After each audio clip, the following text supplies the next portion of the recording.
likely Tempo Storm's choice. As I said before, with these two teams, no crossover maps. So it's pretty easy to tell based on data that we have from previous series who is picking what. And nobody's willing to change that up, as we've seen in some other series this weekend even. But for here, Tempo Storm taking us to Infernal Shrines for Game 3. Yeah, they're 4-0 on Dragonshire, 4-1 on Infernal Shrines.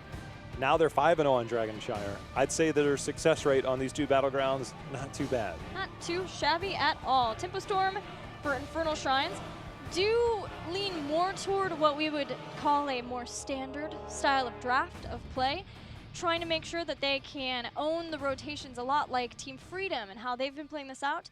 And we'll see if that continues, if that trends toward more of the Hanzo Tassadar, if they're able to get their hands on that. Do you think we'll see a Dahaka ban again? Like, just look, your highest win rate hero on your team, swabs Magoo on Dahaka. It's not been I don't think we've had any Dahaka on Infernal Shrines, but they could make it work here, definitely. It's a good map to have the Global on. Yeah. In LFM. Oh, they did play it here once versus Gale Force. Yeah, that was the big isolation. That the level was 20 isolation. That was the Contagion game. Yeah. So ETC was banned out in the last game by LFM. They're looking to do that again here. Both teams also like Ragnaros here as a possible pick, and the TAS Hanzo. Those are two things you might see on either side. Maybe an Alex Straza. We had one in the last Infernal Shrines game. But LFM stick to that ETC ban. And now what for Tempo Storm? The Alex Straza, I think, definitely could be a highly contested hero, especially on the side of Tempo Storm. When it comes to the Aware, though, he's been pretty limited in what he's been playing. The Lucio, obviously climbing up a little bit here in this series, but Rhaegar, Uther, Malfurion have kind of been his go-to so far. We'll see if that continues or whether he's willing to spread his wings a little bit in the Alex Straza direction. June's also played a couple of Alex Straza games here. We've even seen the Alex Straza and Ragnaros pairing together for Tempo Storm. Taking some time on this ban, Genji will be the choice, leaving up either Hanzo or Greymane to ensure that Tempo Storm gets one of those important ranged assassins, someone who can help out with the Shrine as well. I'd be willing to bet that LFM might have a higher priority on Greymane, but I almost wonder if they might just stick with a Tyrael pickup here and then take whatever's left over. Get the strong hero and then take whatever's left over between those two and work around that and keep Tyrael as your centerpiece of that draft, and they do go that route. Yeah. They'll get their Tyrael. Tempo Storm now. Is it Hanzo TAS? Do they feel like they need to deny the Greymane away from the Tyrael Greymane together? Could go for a Greymane Malthael. If they're going to go back to Malthael, though, I think they're more willing to leave solo till later on, unless they want Malthael, unless they feel like they have to have Malthael here. But they've played a lot of different solos here, and I'm not sure how much Malthael they've played on Shrines. I don't think it's too much, though. I think it's more of a Ragnaros map for them. Yeah, 3 Ragnaros games of those 6. 5. I can math.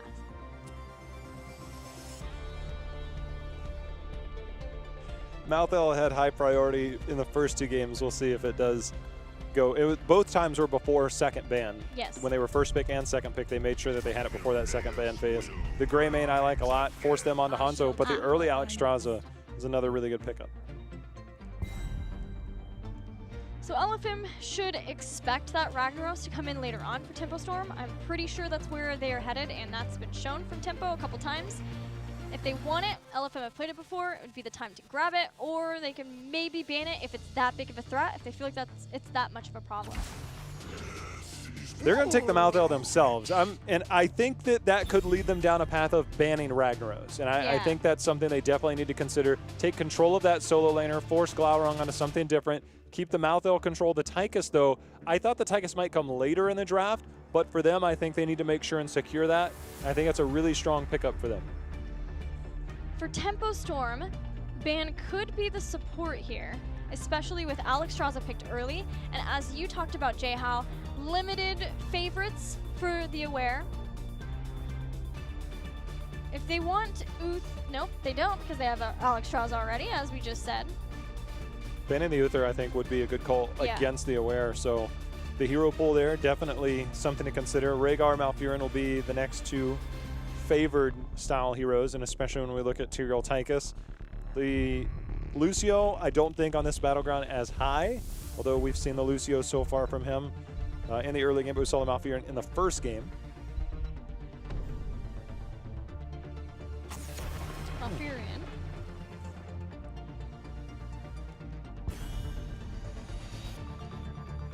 And now, is it a Ragnaros ban?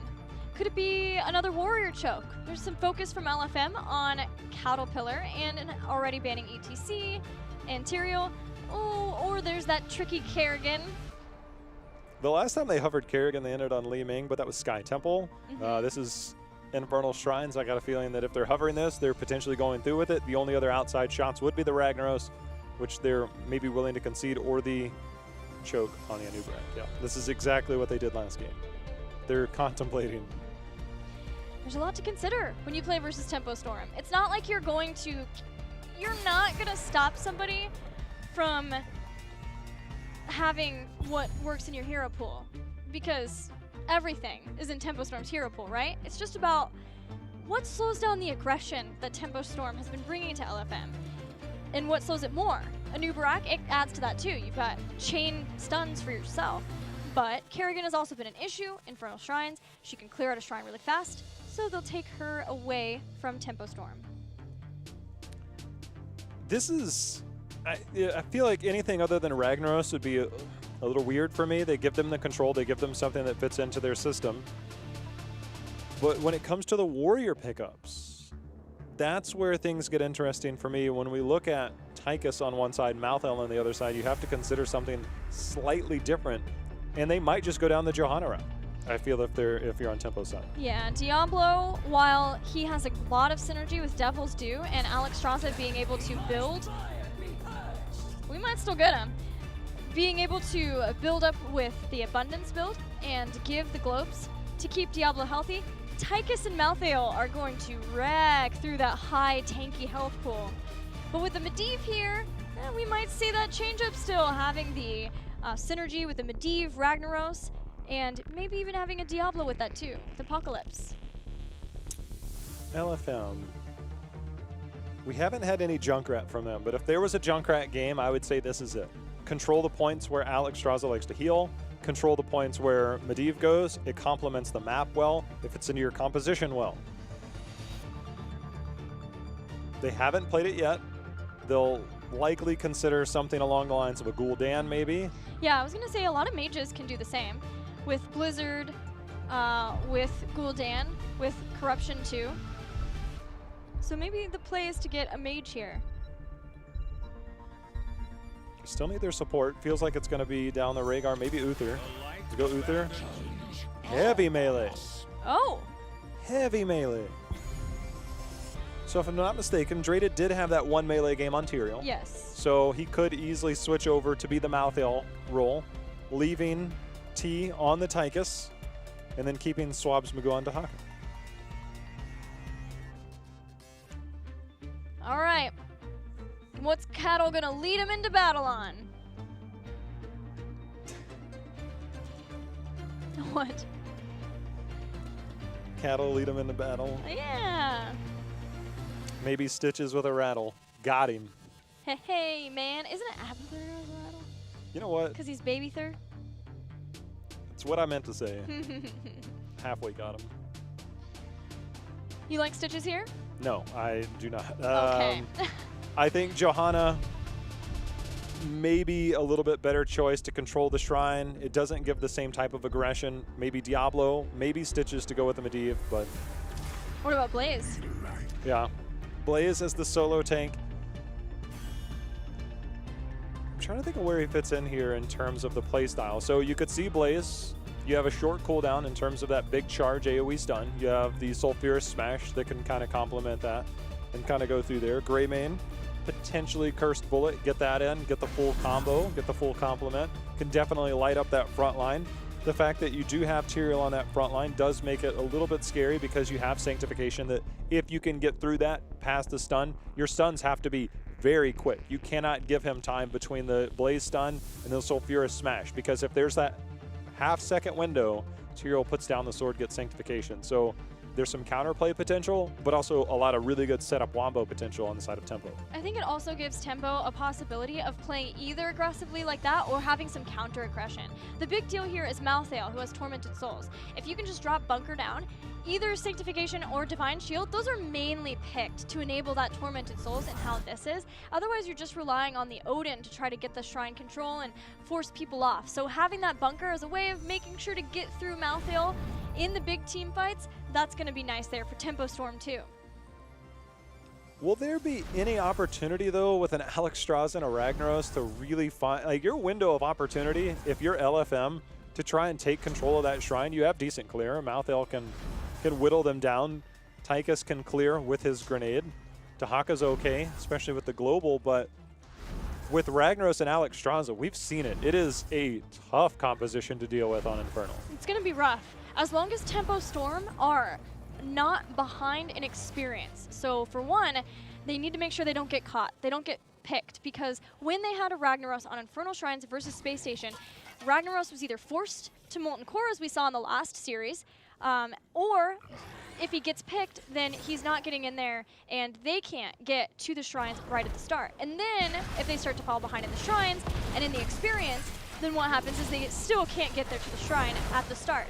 You start with the Dragon Queen, you get that going, you get enough with the cocktails too, that then you can just back off and get Ragnaros into the Molten Core.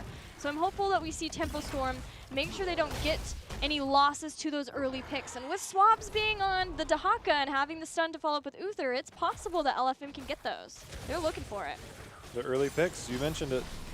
I think the hard part here is that Tempo likely to just push in mid with the Greymane and probably take the structure advantage. They got a little bit and got out.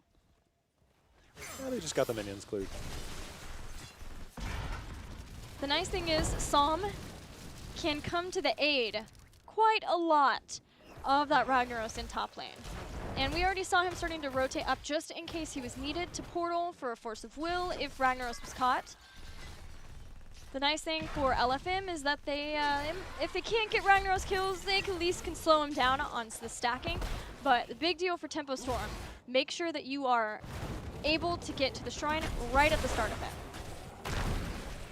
The Shrine, you know, we've actually seen Glaurung use a couple of early Molten Cores, and I believe there was one time where it wasn't available for them when they went down that route. Oh, true, to clear out the mercenary camp in top. Yeah, so with the Shrine being middle, we'll see if that comes into play, if LFM does try and force that out with the early Shaman camp. However, it looks like Tempo's got their eyes rotating heavy bottom and potentially looking for the camp, but they've got their eyes on Draded first. Figgy's there too with the Eldruin. Got the abundance to turn this fight around. The jet propulsion goes out, Fan following up. But the shielding and the heals, the armor provided by Aware, you're not going to be able to get a pick from that. So for Tempo Storm, they don't get the camp, they don't get the pick. We're going to send Glaurung back up. Just make sure they're keeping up the soak in every lane. Yeah, so far so good if you're on Tempo Storm side, but LFM keeping up an experience always going to be more valuable. 30 seconds until we get our first Shrine phase. And that's going to really kind of dictate the pace of how this game goes. The use of Alex Strauss and Ragnaros, if they can use those abilities, the big abilities between those two, both traits, that'll really turn things around. Speaking of turning things around, Tempo Storm going directly in to contest this camp. They force down the global. Psalm barely makes it out alive through that portal. That's the benefit of having that global here, is that they can come down, which the invasion here from LFM slows down Tempo Storm momentarily to getting to the shrine. They immediately head up, they immediately start the shrine, and they're going to get as many skeletal defenders as they possibly can before Tempo Storm can show up. That's pretty significant for them. I think Tempo recognizes that their opportunity to get down there is going to be limited, so they've sent multiple people to the bot lane, one of those being with Greymane. T going to get stunned out. Salmon team trying to keep them alive. June coming over to help support that. Gilly, you know, we've seen a little bit of a change up in certain talents at level 7 with the amount of melee on the side of LFM. Do we see Master's Touch or maybe switching up a little bit? Salm has been one of the players to change that out. I believe Yoda is the other person we've seen quite a bit of adjustment there. Maybe with that, the Arcane Explosion, as if there's going to be a lot of melee, you deal damage to that Force of Will. It does damage all around them, and that way Psalm doesn't have to worry as much. Yeah, that is what he's going to be picking up there at 7. as the rest of the team pick their talents there too. Now for Tempo Storm, they didn't go to the shrine, but they also didn't lose anything other than that camp. They're going to get in and do some damage to Aware here. So he's been slowed down, bullied around, makes it out. But Tempo Storm, the great thing is that they have that gray main, right? So they still can get some structural damage done even if they are not going to the shrine, not using the Molten Core or the Dragon Queen, and they still have those things for defending versus this. Great drag though, great drag. Great drag, Biggie and team, they're trying to get in. The heal's not gonna be there for gray main. Somebody named Swabs Magoo on Dahaka, helping make him plays. Might have heard of him. That's something to keep in mind, not only with Abundance. If you can drag someone off at that point, when it goes out, you're not getting that healing from that, but then it's more reliant on the Gift of Life from Alexstrasza. We're seeing LFM, man, this is just so awesome from LFM. I remember their first series, they came in, Infernal Shrines, they devoted everybody to the first shrine, or one of the first shrines, and they were punished so hard from that. There was a push in another lane, the push got more structural damage done because LFM was overcommitting to the resources. Here we have seen them keep someone on the shrine, hold on to that shrine until they get more going on, and defend wherever the push is happening from Tempo Storm. That kind of market improvement in just a few weeks of Heroes play is so impressive and so refreshing to see from LFM. I almost wondered if they were just going to try and wait to play till 10, and then that way they could use Odin to siege up.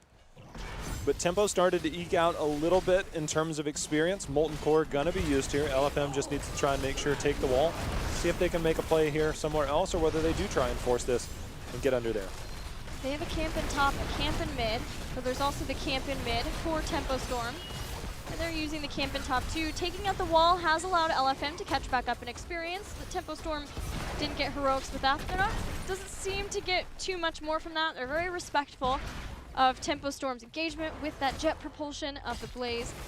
Don't want to lose out on someone with getting that first hard-earned Punisher. Took a bit. That's the longest first phase we've probably seen all year so far, but strategically played by both teams as a few kills happened here and there and a few rotations. Kaboom, baby. We talked all about the bunker, and it's not even going to be a bunker because we've got combustion to go with the Wombo. We do not have a Divine Shield to deal with the Wombo. Oh! We have a Divine Storm, and that surprises me a bit. You've got a Ragnaros, though he can throw Sulfurous Smash from afar. He likes to get in there, start getting that Empower Sulfurous damage done, especially once he gets Giant Scorcher later on. You've got Blaze will be in the thick of things with that combustion. It's definitely in the thick of things, but I think both teams here, somewhat limited engagement tools compared to some of the drafts that we've had before. Blaze obviously can go in and get the stun. When it comes to getting that lockdown, Uther's kind of there, but that requires him to walk in and then swaps for the flank. Again, Tyrael doesn't have that same type of hard CC to really start to initiate. So these teams have not had the initiation phase that we might have seen in our previous games, especially with the extremely heavy melee focus on the side of Tempo in our previous games. Well, the next shrine might change that up. We'll see if Tempo Storm is more set up so that they can go and try to contest that. Obviously, with the first shrine phase, definitely, you don't have to worry too much from that. You can usually get as much done, or maybe even more with some push. Nice denial off of that Abundance with the grenade. LFM are going to counter push what's happening in the top lane. This looks nice for LFM because the next shrine is going to be in the bottom, and that is where the fort they're currently bringing down is. But Tempo Storm has also done a little bit of damage to that bottom fort, so even if they're able to get the shrine here in the bottom, they'll still be able to do quite a bit with it too. Yeah, they got to get out of here. Greymane, Ragnaros, and team are pairing up in the top lane. Some will likely try and dismount if anything gets a little bit crazy, but they're going to go ahead and back off. The rest of LFM, don't know if they hearth, don't know if they backed entirely, but setting up a little bit, getting some structure damage in, see if that plays off in the long run. Potential future punishers if we get to that range. Kamba mid spawn faster for LFM. They get theirs. Do they invade? 13 almost here for Tempo Storm, but it's not far off for LFM either. And having control of this mid is oh so nice, as this bot shrine is about to start. Swab still in the top lane, helping to get 13 by soaking the top lane, making use of the global. We'll see how long he stays up there as the shrine 7 seconds away here. LFM, this is going to be the biggest fight of the game that we've had so far. There's no escaping this one. Everything is on the table in terms of heroics, in terms of traits between Alex Straza, between Ragnaros. Everything is available here. Right you are, J-How. As June going around from the side, we see Glaurung too. If LFM could take out one of those crucial targets, that would be huge. But they're going to use their Odin, which takes a sizable amount of damage as he drops into that. The Dragon Queen doing what they can, but it's LFM who are ahead so far. They have the Dragon. Blaze in danger with the Divine Storm with the Leyline Seal. Oh my goodness. I cannot believe he made it out there, and he's going to go right back in with the heal, the combustion, the slows, the damage, kills 2 for the nothing. They almost got that Blaze kill, but he came back in with a vengeance. The drag landed, and they were so close to getting that kill. Then they're all grouped up, and we've got a ley line into that giant Sulfurous Smash. No Sanctification was even able to be used. Wow. The Sulfurous Smash and the Combustion channeled that, got the channel going for quite a while. Yeah, let's watch that one again. Swaps comes in, he gets that drag, he's so close, the Force of Will already used. That Leyline Seal was just so good at stopping that out. They had the Cleansing Flame to give him a little bit of healing back. He comes back through, the Smash has already taken out one, there's the rest. That's wild. I mean, Tempo got away with that one, but excellent play by them to keep that going. Punisher has been baited over the portal there as well as Cattle just kind of poking around, seeing what he can get away with. Punisher has taken down the entire keep wall. Portal's now continuing to come forward. Tempo, with this type of aggression and being close to 16, they're going to look to try and take this keep, Holy Ground, on top of that portal for the moment. Without 16, LFM are going to try to buy some time, push them back. They use the Divine Storm, Leyline Seal behind this. Cattle getting into position. There's a Sulfurous Smash. Draded barely makes it out in time. Cattle still going. The Punisher jumps back in. 2 punches, Malthael down. Tempo Storm putting the burn onto LFM with all of these dragons, the Cleansing Flame, the Combustion, Ragnaros. They're going to take down this keep. You made the sound earlier, but I think that time it definitely came through. Dun, dun, dun, dun. As the Punisher just, if that Punisher doesn't jump there, I think everybody from LFM actually lives, and that might look differently, but the Punisher is just like, wait a minute. He even lived for a long time with it too, and to get some shielding from Tyrael. I was like, live, dang it. Just right at the end, he dies. That was crazy. Tempo starting to turn up the heat. 4 kills to 1, starting to open up this map. They get themselves a keep here. And we've seen that LFM recognizes when they are down a keep that they find ways to be aggressive, get back into these fights, get back into these games. The good thing is, as opposed to Dragonshire, they have a Dahaka, they have the Global, they have the way to play around it. See if they can continue to find their way back as they have done so in almost all of their games up to this point. Tempo hoping to fan the flames. Biggie with a nice jukes at least steals away the camp. The Tempo we're hoping to get the pressure going in this top lane. He even makes it out thanks to his mobility, the aware, they had the portal. What Tempo a boss. Storm was highly trying to get that kill. What a boss. I mean, you gotta be really brave to be like, you know what? I think I'll come back in here, I'll capture this, and I'm gonna make it out alive. What's he gonna do about it? The Holy Ground placement was perfect. Tempo Storm were just like, okay. And then they're like, oh, we'll at least kill him, right? We'll still get the kill on Figgy as he walks off. Nope. Not today. LFM now have 16. Momentum's been going in favor of Tempo Storm. They have a keep down 2, so the lanes are going in their favor as they ramp up for the next altar phase, shrine phase. There is a fort still in the mid. There's no well there available for LFM. The fact that they just have Dahaka, it keeps them in this game in so many ways. Swabs on Dahaka. Swabs playing the global to make sure you keep up with the soak. You don't let those catapults push all the way to core. You find ways to keep yourself in this game and see if they can make the aggression happen. Psalm is showing on Medivh near Dahaka. That means they know that they have the global to potentially invade here. LFM contemplated it for the moment. Yeah, that got a little dicey for Tempo Storm. They're trying to get to some dismounts with the Flame Buffet. Slow things down. Tempo Storm do get that camp, which is going to be great for them in that top lane. And it's going to take a little while to push out, giving Tempo Storm time to activate this shrine in 8 seconds when it's available. There we go. LFM making another stand. As you mentioned before, they have a fort in place, so even if things go bad, it can get worse. If they have a full team wipe, Tempo might just go all the way. Tahaka coming down the backside on the flank. Yeah, he hits the Psalm. There's the leyline seal as he comes out of the drag. Dragon Queen there. Everyone grouped into one very small choke, and that's just perfect. The leyline seal now coming out there from Psalm at the same time as the combustion.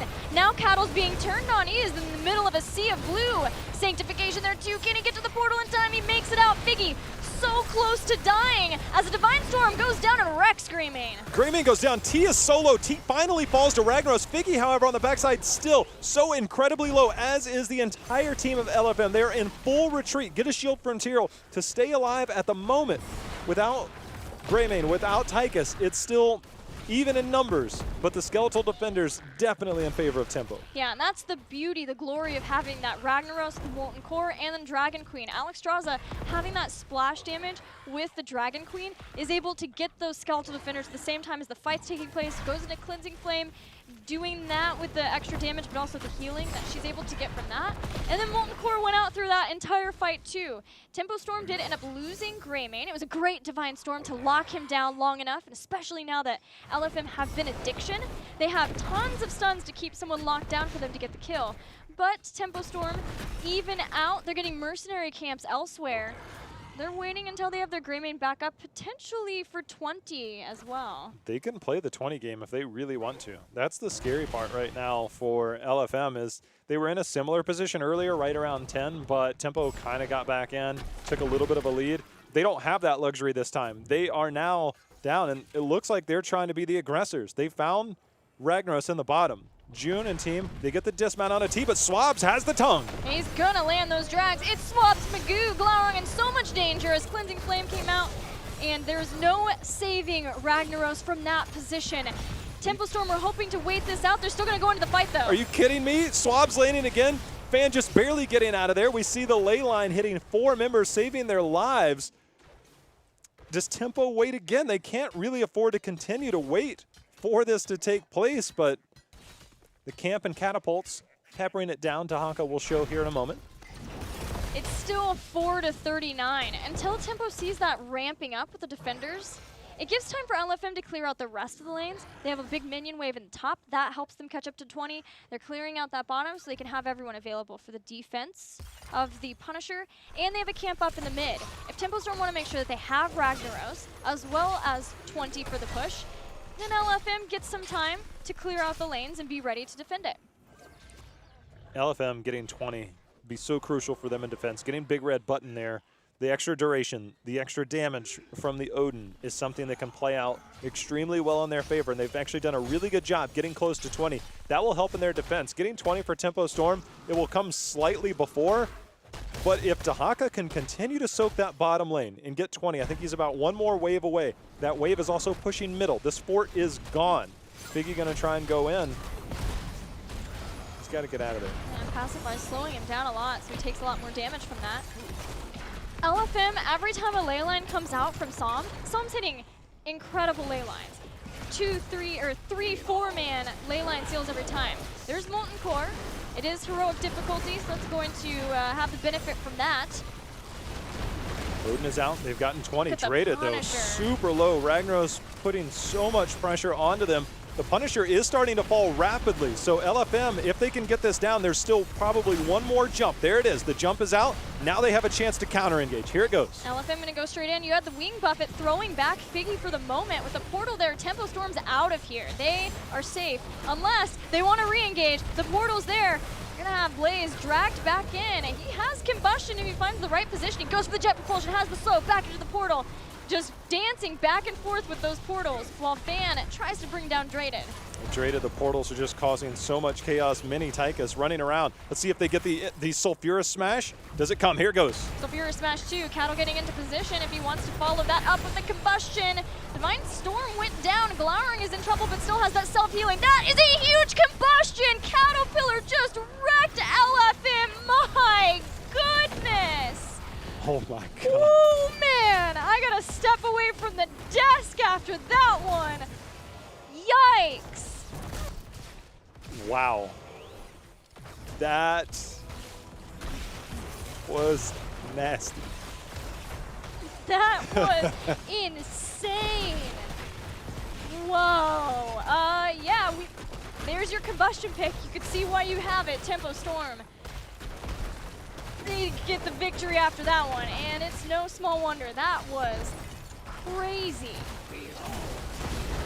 Tempo Storm going up here 2-1 in explosive fashion to close that game out. LFM was so close to getting the first kill, getting the second kill. They survived through so much, but then Tychus, then Blaze. We're gonna call a burn unit after that. That was insane.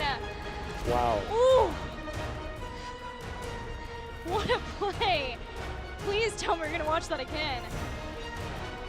Yeah, it's just one of those things. We'll watch it again. Okay. It's like, it's almost like you don't really play it. You just circle a guy, you play it in slow motion, and you just like watch it happen. It's almost cool. It's like if you're going to record something in slow motion, you watch it in full speed, and then you watch it in slow motion. Yeah. That's how you do it. I want to highlight Psalm 2 with the Medivh cheats, which you're going to see right here, making sure he gets more. And just here it goes. I mean, your prime person is here. Here he comes. I mean, that entire circle. Let's just stop for 1 second. He's there. I mean, that is insane damage. Insane. Look at the amount of fire in terms of animations on this screen. The entire team is literally on fire. That is about as money as it could possibly get. Well, you had June and the Dragon Queen back there, too. You have Glaurung and Ragnaros, who goes in with his Qs. He's barely staying alive from that. Everybody's on fire. Everybody is on fire. That was a play, man. That was nuts. Move it forward. I can't watch. I'm gonna have nightmares tonight. Just obliterated. We were asking about the combustion. You can see why they picked it there. That was a great setup too. He didn't use it right away too. He like waited out, waited for the sanctification. As soon as that was down, he's like, it's go time. That is about as much value as you could possibly ever get out of that heroic. Pretty good moment to do it too. It kind of won the game. Yeah. Kind of. That it did. They were right there. It was a good position for that too. Like I said, he waited for sanctification to be down and was like, these guys are all still grouped. They're still grouped after the sanctification too. Nobody died. Man, oh man. Let's get into game 4 with Tempo Storm. 1 giveaway from Western Clash qualification.